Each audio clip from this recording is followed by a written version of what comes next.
Este, buenas tardes. Soy la doctora Susana Herrera Lemos, residente de Imagenología Diagnóstica y Terapéutica en la UMA de Mérida. Vamos a ver paso 2. Esto abarca los temas de hiperesplenismo, absceso esplénico, infarto esplénico y trauma esplénico. Bueno, vamos a empezar con el hiperesplenismo. Eh, el hiperesplenismo está definido como esplenismo en presencia de pancitopenia con una médula ósea normal o hiperreactiva. Dentro de sus etiologías hay varias. De hecho, están todas las patologías que cursan con esplenomegalia, pero que por alguna razón, tal vez no in situ a esa enfermedad, puede presentar pancitopenia. Algunas de ellas es la hipertensión portal. Recordando, esta es la principal causa de esplenomegalia y aunque es muy frecuente la esplenomegalia en la hipertensión portal hasta en un 65%, es poco frecuente que se presente el hiperesplenismo dentro de la cirrosis hepática o la hipertensión portal. Esta va a ocurrir mayormente cuando la cirrosis hepática es a consecuencia de alcoholismo, ya que esta va a predisponer que haya una anemia megaloblástica, disminuyendo la línea de eritrocitos, así como por el mismo secuestro esplénico y una hiperplasia del tejido reticular endotelial, vamos a tener la disminución de las otras dos líneas. Y bueno, en cuanto a otras causas de origen infeccioso, tenemos que se pueden presentar en malaria, leishmaniasis y mononucleosis. Esta es importante, la última mononucleosis, ya que esta es la principal causa de rotura esplénica atraumática. Y en cuanto a las hematológicas, algunos ejemplos son enfermedades que cursan con síndrome hemolítico, la leucemia y linfoma, entre muchas otras.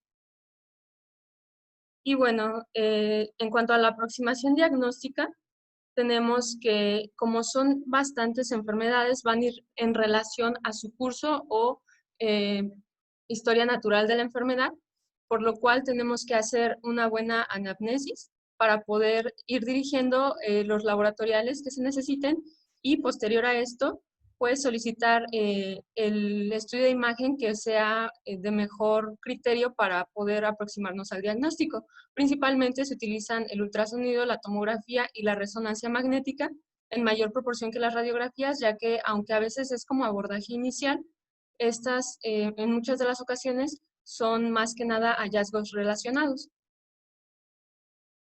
Y bueno, aquí tenemos para ilustrar una imagen de una radiografía de abdomen en decúbito en proyección anteroposterior.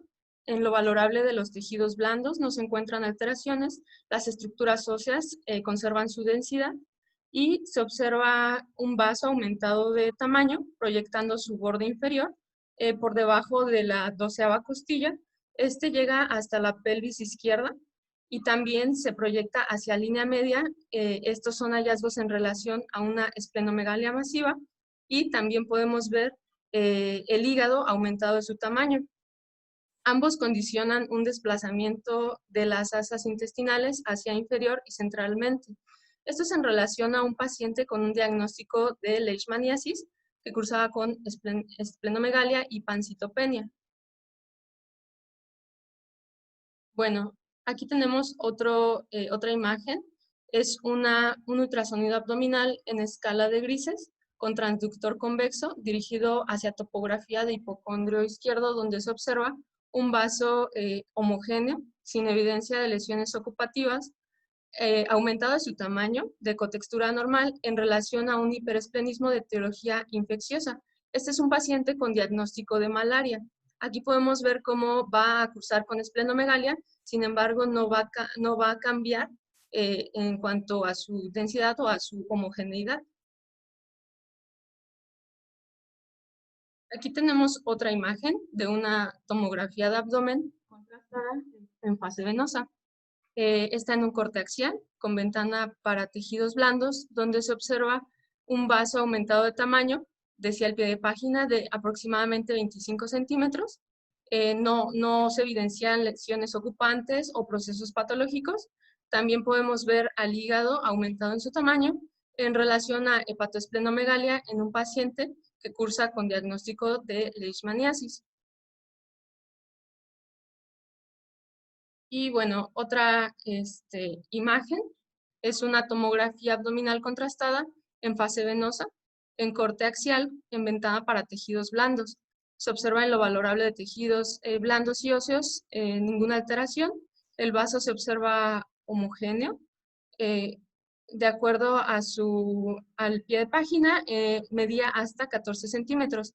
Tiene heterogéneo, perdón, se observa heterogéneo. Esto es a expensas de un área hipodensa intraparenquimatosa en su polo superior.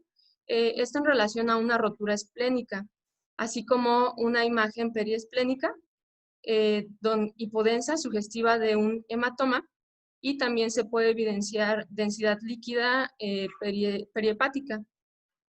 Todo esto es en un paciente con diagnóstico de mononucleosis en relación a una ruptura esplénica. Como les comentaba, esta es la primera causa o la más frecuente de ruptura esplénica atraumática. No es muy frecuente que un paciente con mononucleosis llegue a hacer la pancitopenia y curse con hiperesplenismo. Sin embargo, una vez que cursa con él, se tiene que hacer valoraciones sobre todo en el primer mes, ya que es cuando más hay predisposición a una ruptura esplénica.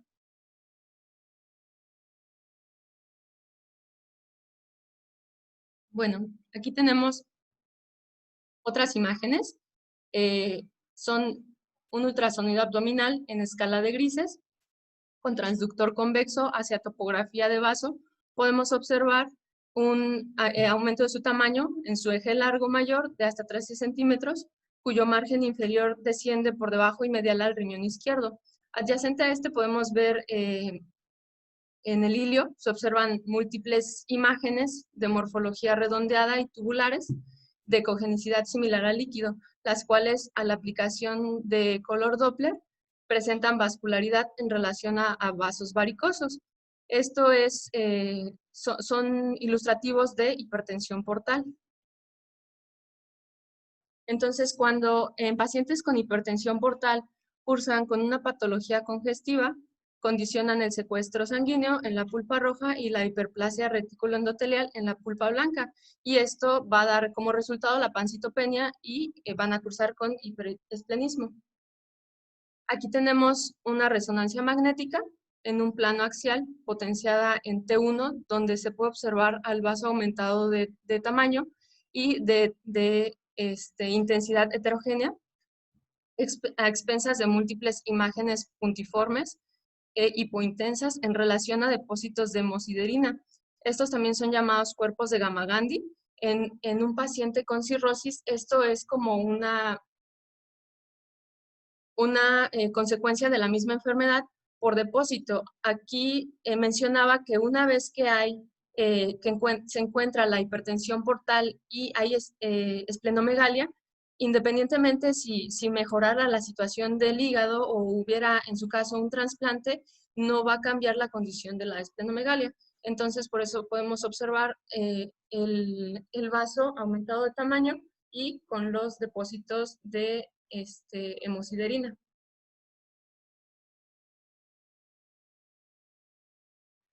Otro ejemplo, tenemos la anemia de células falciformes. Aquí podemos ver un ultrasonido abdominal en escala de grises con transductor convexo dirigido hacia topografía de hipocondrio izquierdo, donde podemos valorar un vaso con ecotextura heterogénea de predominio hipoecoico con imágenes de morfología lineal y puntiforme hiperecogénicas.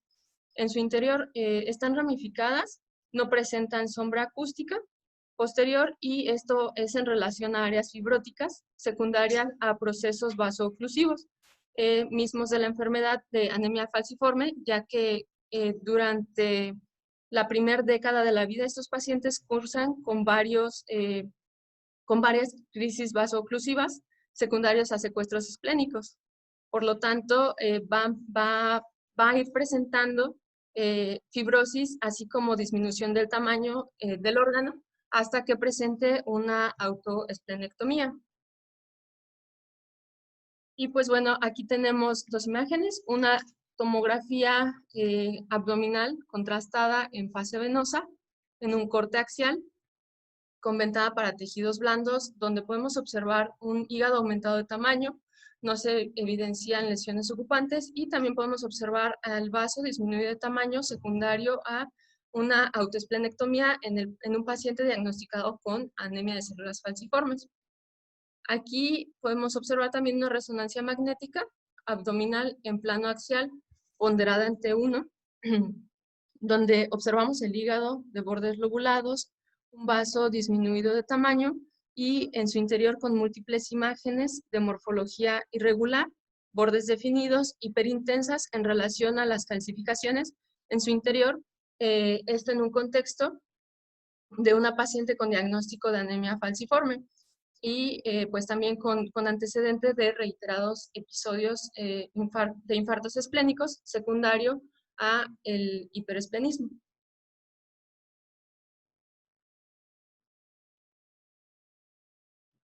Y bueno, continuando con el siguiente tema, en cuanto al absceso esplénico, tenemos que por definición va a ser una acumulación de pus, de pus líquido en el parénquima esplénico.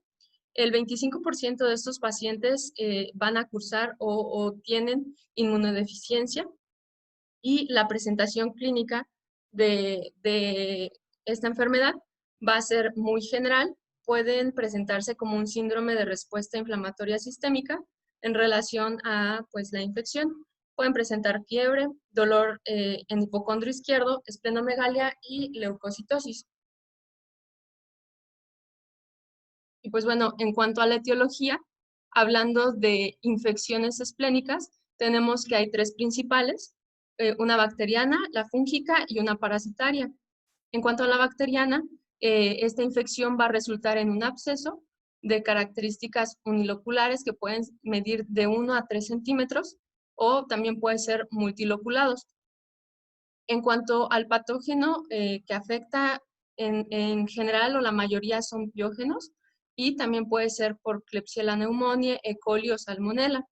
Estos pacientes tienen antecedentes muchas veces de algún procedimiento dental, de algún absceso dental o en su caso también de endocarditis valvular.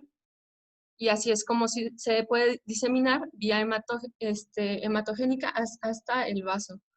En cuanto a la infección fúngica, también va a determinar un absceso, que van a ser microabscesos que midan menor a 1.5 centímetros, característicamente, y en cuanto al patógeno causal, tenemos que el principal va a ser cándida, otros como el Aspergillus y el Cryptococcus en pacientes principalmente con síndrome de inmunodeficiencia adquirida. En cuanto a las infecciones parasitarias, esto lo que va a producir son lesiones quísticas. Sin embargo, aunque es el menos frecuente de los tres, es importante mencionarlo. Es una enfermedad hidatídica y es principalmente causada por el patógeno de Echinococcus granulosa. Este va a ser una infección que se puede ser transmitida por perros o por bovinos. Va a ser una infección parasitaria que se va a producir en su etapa larvaria de la tenia. Se va a producir la afectación al vaso ya sea por diseminación hematógena o también puede ser por diseminación intraperitoneal de un quiste hepático roto. Este es importante que se lleve una continuación, ya que durante los primeros 6 meses puede llegar a crecer el quiste hasta un centímetro y posterior a ese puede ir creciendo de 2 a 3 centímetros por año. Esto en relación a la respuesta del paciente, a su respuesta en cuanto a resistencia del tejido. Y pues bueno, empezando con el absceso bacteriano, los hallazgos que podemos encontrar en el ultrasonido, podemos ver una lesión quística de 3 a 5 centímetros con una pared definida, con vascularidad periférica, pero no central a la aplicación de Doppler. Aquí tenemos una imagen de ultrasonido abdominal en escala de grises con transductor convexo hacia topografía de hipocondrio izquierdo. Podemos observar el vaso en eje largo con una imagen de morfología ovalada, de bordes irregulares, heterogénea, de predominio anecoico, con la presencia de algunos ecos en su interior en relación a detritos y focos hiperecogénicos que proyectan sombra acústica sucia en relación a gas. Con una medida de 6.4 centímetros en su eje largo, mencionaba, y todo lo anterior es en un paciente con un absceso esplénico secundario a la realización de una biopsia transrectal. Esto fue 19 días antes de que se tomara el ultrasonido y como patógeno se aisló E. coli. En cuanto a los hallazgos por tomografía, tenemos que podemos encontrar una lesión bien definida de baja atenuación central. Puede oscilar entre los 20 a 40 unidades Hopkins, esto en relación a su material proteico que posea. También puede tener realce periférico en anillo y si hay presencia de gas en la tomografía a nivel del vaso, se puede decir que es patognomónico, pero es poco frecuente que se presente. Y aquí tenemos una tomografía abdominal contrastada en fase venosa, en corte axial con ventana para tejidos blandos. Podemos observar un vaso aumentado de tamaño con una imagen en su interior de morfología redondeada, bordes definidos, con presencia de septos en su interior en relación a un absceso piógeno esplénico que no presenta realce en dicha fase. En cuanto a los hallazgos de resonancia magnética, podemos ver una lesión de intensidad líquida hipointensa en ponderación T1 e hiperintensa en T2. Puede haber un realce periférico hiperilesional en imágenes de saturación grasa con postcontraste en T1. Y aquí podemos ver una imagen, es una magnificación de un corte axial de una resonancia abdominal ponderada en T2. Aquí podemos ver que tiene administración de contraste y hacia la topografía de vaso observamos un realce heterogéneo de características atrigarado en fase arterial precoz, esto debido a la difusión de contraste entre la pulpa roja y pulpa blanca. Aquí podemos identificar una imagen de morfología ovalada, de bordes definidos, hipointensa con presencia de algunos septos en su interior en relación a un absceso esplénico piógeno.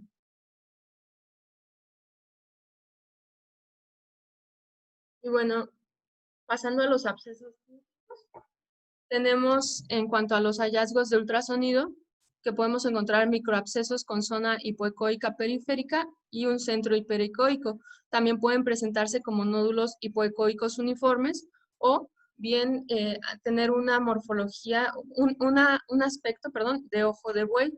Esto en relación o es muy parecido a los abscesos fúngicos hepáticos. También podemos ver uniformemente características hiperecoicas debido a la fibrosis, ya hablando de un absceso crónico.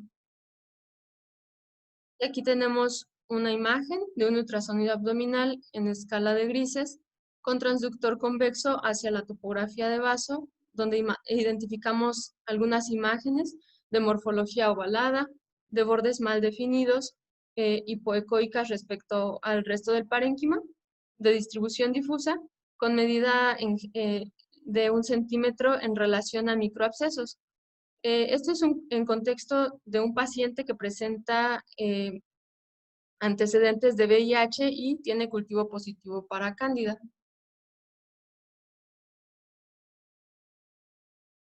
En cuanto al absceso fúngico y sus hallazgos en tomografía, vamos a ver lesiones pequeñas, bien definidas, con baja atenuación que no va a realzar en fase contrastada. Y podemos ver el ejemplo de una tomografía abdominal en corte axial, inventada para tejidos blandos en fase simple, donde se observa el vaso incrementado de tamaño con varias lesiones hipodensas, ovaladas, difusas, de distribución difusa. Y también podemos ver imágenes de similares características en el hígado, así como líquido libre en espacios perihepático y subfrénico anterior. Todo esto en relación a un paciente con antecedente de igual forma de VIH con infección oportunista por cándida. En cuanto a los hallazgos en resonancia magnética en un absceso fúngico, tenemos lesiones hiperintensas en T2, en fase aguda son hipointensas en T1, con o sin realce de anillo. Y en fases crónicas ya no existe, perdón, el realce periférico por fibrosis. Aquí podemos ver un ejemplo de una resonancia abdominal en plano axial, ponderada en T1, con saturación grasa. Postcontraste, donde se observa un vaso aumentado de tamaño, con múltiples lesiones, de morfología redondeadas, bordes definidos, las cuales se observan hiperintensas en esta fase contrastada, y también podemos observar lesiones de similares características en el hígado y también algunas en los riñones.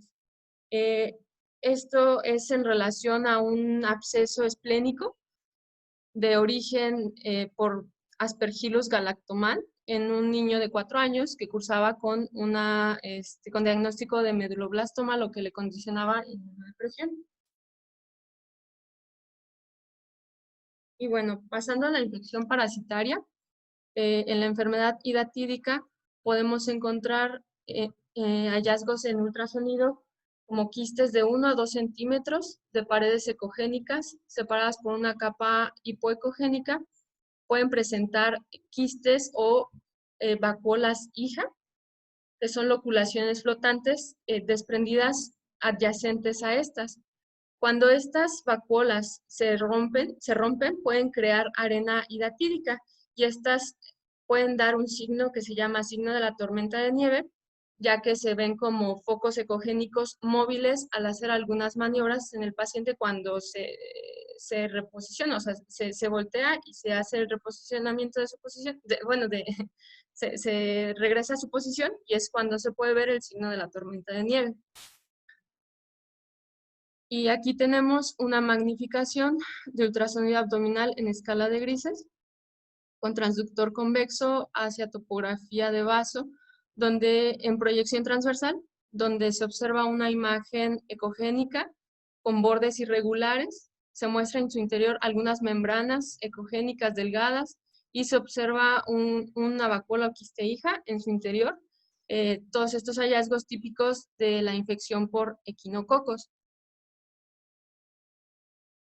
En cuanto a los hallazgos de tomografía, podemos ver quistes con líquido de atenuación baja y de pared hiperatenuada en algunas ocasiones, no siempre, y las vesículas hijas van a presentar ligera mayor atenuación del líquido que el líquido del quiste materno. Y en los hallazgos de resonancia magnética, el líquido del quiste va a estar hiperintenso en T2 e hipointenso en T1. También puede presentar un borde hipointenso en T2 debido al colágeno que puede haber en la cápsula externa. Y aquí tenemos para ejemplificar una tomografía de abdomen en corte axial con ventada para tejidos blandos en fase contrastada arterial y donde podemos observar en la porción inferior del vaso una imagen de morfología redondeada, de bordes definidos, hipodensa, con otra imagen de menor tamaño y similares características adyacente a ella, en relación a una vesícula hija hacia su periferia, y también se pueden observar dichas lesiones o lesiones de características similares dentro en topografía del hígado, topografía hepática. Esto es en contexto de una niña que vivía en Marruecos con diagnóstico de infección por Echinococcus.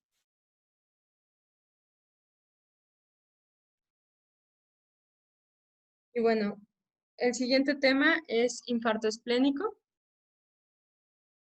El infarto esplénico es debido a isquemia esplénica parenquimatosa. Puede ser tanto global como segmentaria y presentando necrosis generalmente ocasionada por oclusión vascular. La edad promedio de presentación es de 54 años. Tiene sintomatología más basada hacia dolor en hipocondrio izquierdo, fiebre o sintomatología en cuanto a hipotensión, dependiendo qué tan grave y cuál sea la extensión, si es global o segmentaria, del infarto esplénico. También puede estar relacionada a infartos embólicos o infartos renales e intestinales, dependiendo de su etiología. Y en cuanto a la etiología, podemos hablar de dos en general. Hay varias causas, pero en cuanto a oclusión arterial y trombosis de la vena esplénica. En cuanto a la oclusión arterial, tenemos que puede ser de etiología embólica en relación a fibrosis auricular o también en relación a ateromatosis. También dentro de la oclusión arterial entran las causas hematológicas como hemoglobinopatías falciformes, mielofibrosis y leucemia o linfoma en relación a secuestros esplénicos. También tenemos causas anatómicas, principalmente la torsión de un pedículo esplénico en relación a un vaso errante. Y en cuanto a la trombosis de vena esplénica, la principal causa va a ser en relación a una pancreatitis crónica.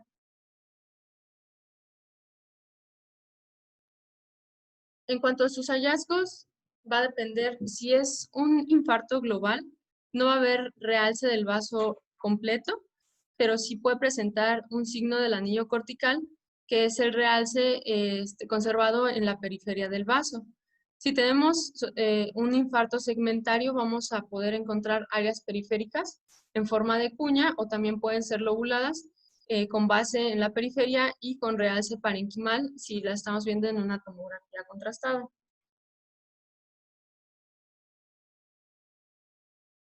Aquí tenemos un ultrasonido abdominal en escala de grises con transductor convexo hacia topografía de vaso, donde podemos observar múltiples imágenes de morfología redonda y alguna otra con morfología en cuña, de bordes definidos, hipoecoicas, localizadas en la periferia en relación a áreas de infarto esplénico.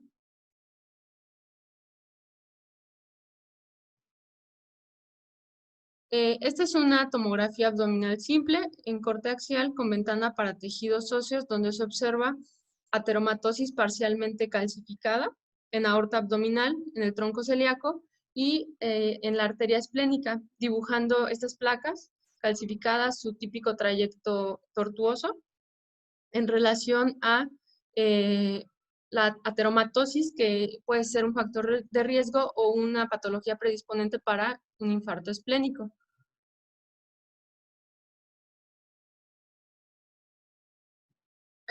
Aquí tenemos dos tomografías abdominales. Una tomografía abdominal en corte axial, en ventana para tejidos blandos con contraste oral, donde podemos ver un vaso aumentado su tamaño con una lesión de morfología en cuña, hipodensa, con bordes definidos en relación a un infarto esplénico segmentario.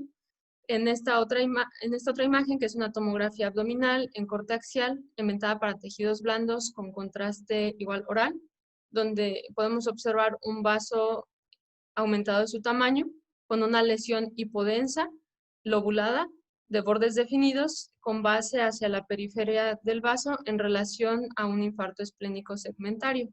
Estas son las dos morfologías que puede presentar.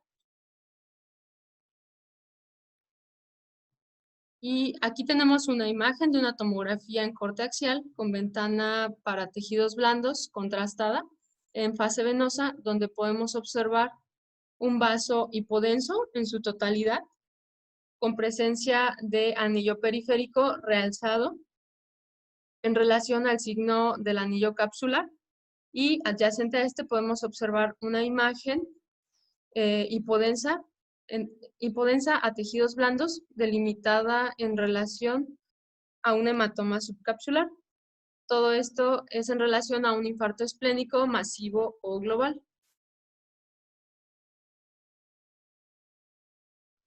Y por último tenemos una imagen de una resonancia magnética, donde podemos observar que está en un plano axial, ponderada en T1 con gadolíneo, muestra una, hacia topografía del vaso, muestra una lesión con ausencia de realce en su fase portal, y esto es de morfología lobulada con bordes mal definidos, con base hacia periferia esplénica en relación a un infarto segmentario del vaso.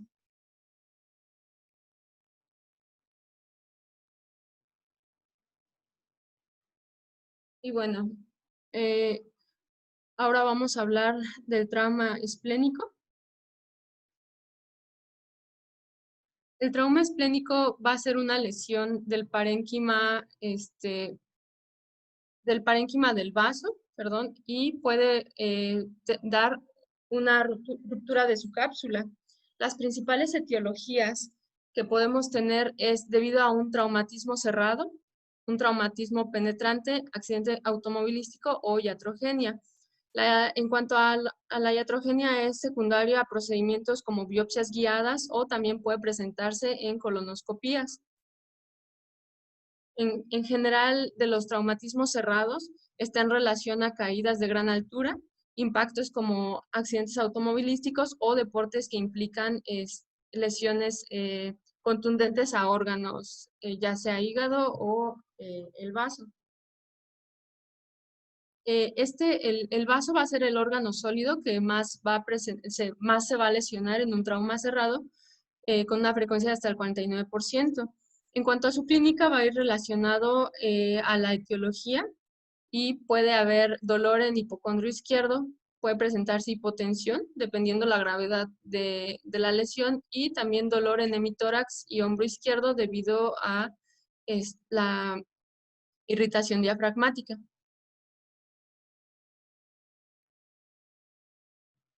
En cuanto a los tipos de lesiones que podemos encontrar, se puede hablar de laceración, hematomas subcapsulares, hemorragias activas o pseudoaneurismas.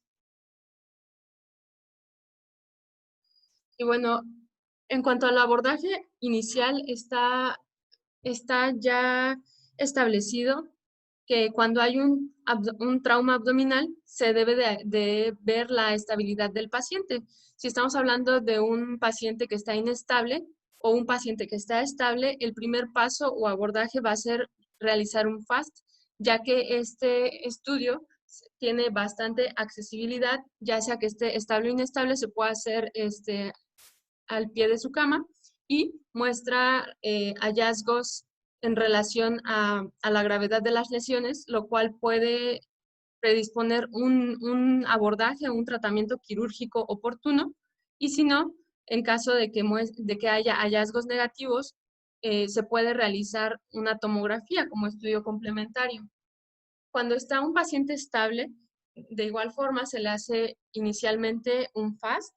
Si hay hallazgos positivos a una lesión de gravedad, se debe de complementar con una tomografía.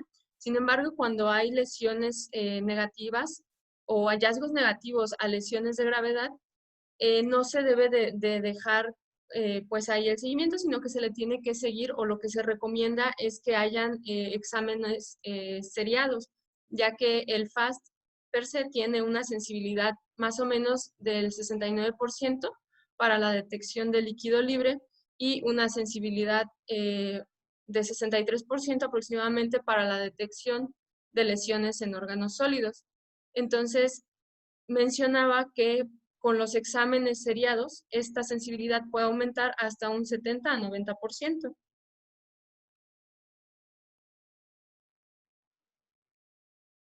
Como ejemplificación tenemos una tomografía de abdomen contrastada en fase venosa, en un corte axial con ventada para tejidos blandos, donde se observan en lo valorable de tejidos blandos y tejido óseo sin alteraciones.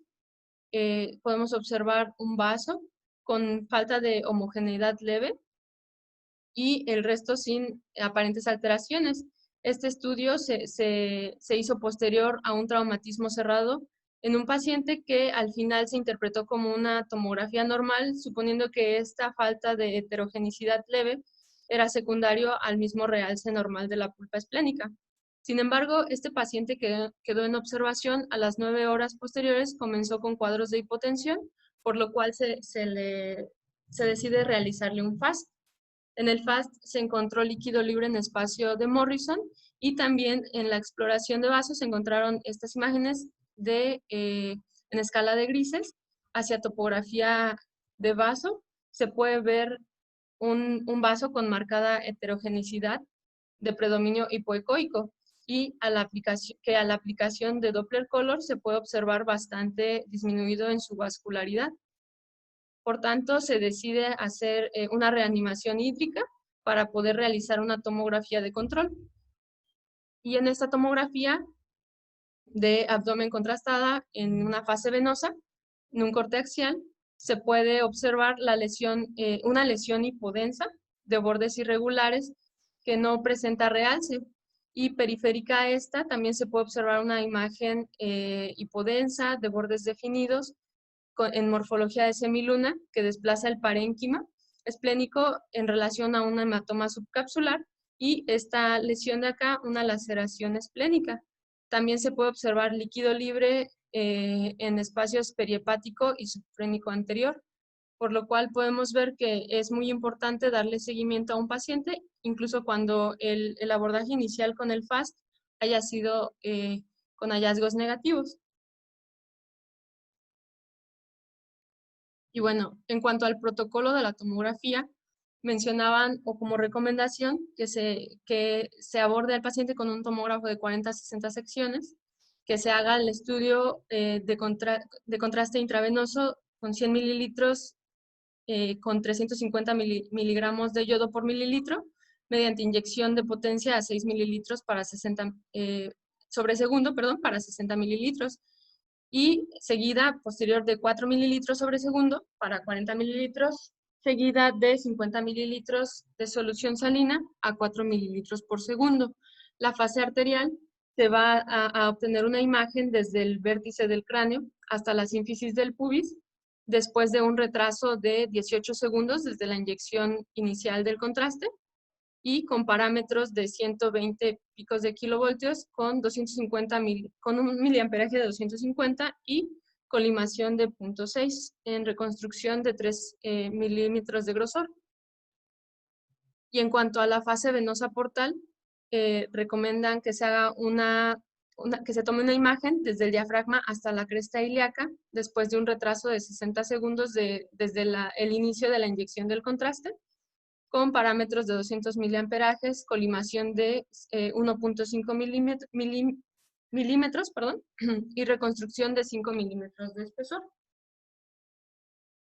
Y esto también recomiendan que la valoración de las lesiones se va a hacer dependiendo la fase para poder no pasar por alto ciertas lesiones o no confundirlas con el realce normal del vaso, por lo que se vio ayer de la pulpa, cómo realza dependiendo o roja. Entonces, en la fase arterial debemos de valorar principalmente los pseudoaneurismas intraesplénicos y en la fase venosa portal activas esplénicas, así como las demás laceraciones parenquimatosas. Y bueno, en cuanto a la estratificación del trauma esplénico, está dada por la Asociación Americana de Cirugía y Trauma. Los divide o los estratifica en 5 grados, dependiendo las lesiones que presentan. En el grado 1 podemos ver si es un hematoma subcapsular que abarque menos del 10% de su superficie o que sea una laceración con desgarro capsular de 1 centímetro de profundidad. En el grado 2 podemos ver un hematoma subcapsular que vaya del 10 al 50% de su superficie o que haya un hematoma intraparenquimatoso de menos de 5 centímetros o bien una laceración con desgarro capsular que vaya del 1 a 3 centímetros de profundidad, pero que no afecte los vasos trabeculares. En cuanto al grado 3, puede presentarse con un hematoma que abarque más del 50% del área subcapsular o que tenga una laceración intraparenquimatosa que abarque más de 5 centímetros y que afecte o de 3 centímetros, de profundidad, pero siempre y cuando afecte ya los vasos trabeculares. En el grado 4 tenemos que puede presentar una laceración que afecte los vasos segmentarios o condicione una desvascularización mayor al 25%. En el grado 5 ya tenemos una laceración con avulsión completa o una desvascularización del vaso en su totalidad.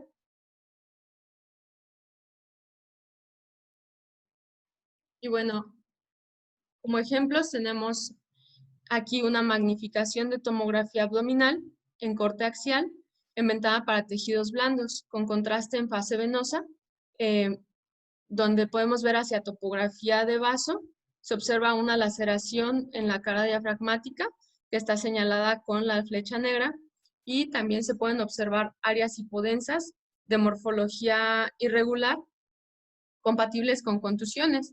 También podemos observar enfisema subcutáneo y podemos observar hemoneumotórax, así como, esto en relación a un paciente que fue hospitalizado por ser atropellado cuando iba en su bicicleta. Entonces podemos ver aquí, de acuerdo a las lesiones, que se puede estratificar en un grado 1. Bueno, tenemos también una imagen, una magnificación de una tomografía abdominal contrastada en fase arterial, en un corte axial, inventada para tejidos blandos. Podemos ver hacia el vaso que se observa una laceración de 1.5 centímetros de profundidad, así como una colección hiperdensa en relación al hemoperitoneo circundante al vaso. De acuerdo a esta característica, podemos valorarlo en un grado 2, una laceración de 1.5 centímetros de profundidad.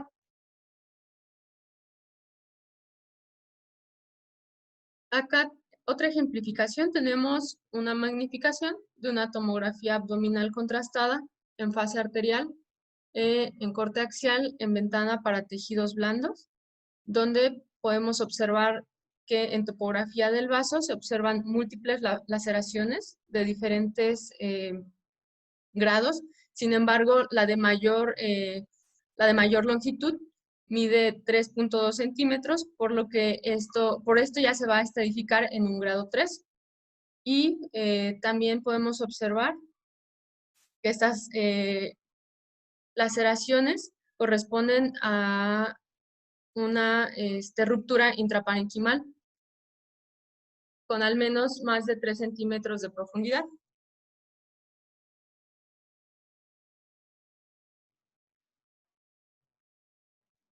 Bueno, otro ejemplo, tenemos una amplificación de tomografía abdominal contrastada en fase portal en un corte axial con ventana para tejidos blandos. Podemos ver hacia el vaso una colección de hipodensa con respecto al realce parenquimatoso compatible con un hematoma subcapsular, además de una imagen de bordes definidos hiperdensa con respecto al resto del parénquima, que abarca más de un 30% del vaso y no realza el medio de contraste. Esto en relación a un infarto segmentario esplénico, por lo cual los hallazgos son compatibles con un grado 4 de trauma esplénico.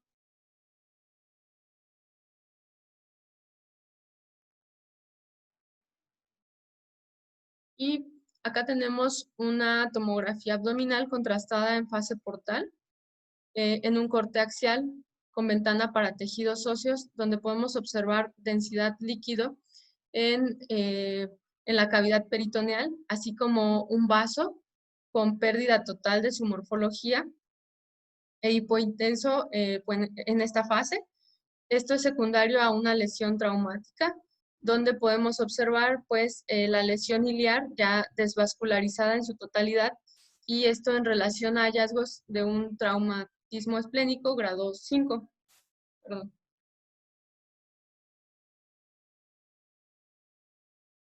Y pues bueno, por último, hablar de la complicación principalmente en grados 5 o en los grados que ameriten una esplenectomía. En el trauma esplénico vamos a poder encontrar esplenosis.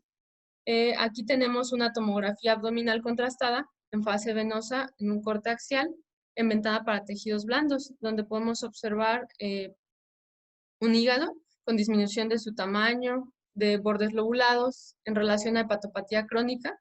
También podemos observar densidad líquido en espacios perihepáticos y subfrénicos izquierdos en relación a ascitis.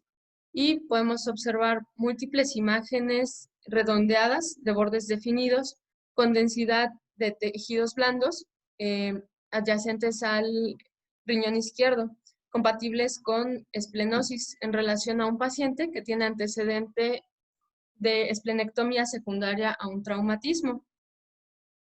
Entonces, podemos ver que los hallazgos de esplenosis principalmente va a ser secundaria a una, como mencionaba, una esplenectomía o un traumatismo grado 5. Este tejido ectópico principalmente va a encontrarse en la cavidad, en la serosa, perdón, del intestino delgado, peritoneo o diafragma. Y pues en general no va a presentar sintomatologías relacionadas, por lo que generalmente son diagnósticos ocasionales. Y pues bueno, eso sería todo. Ok, doctora, muchas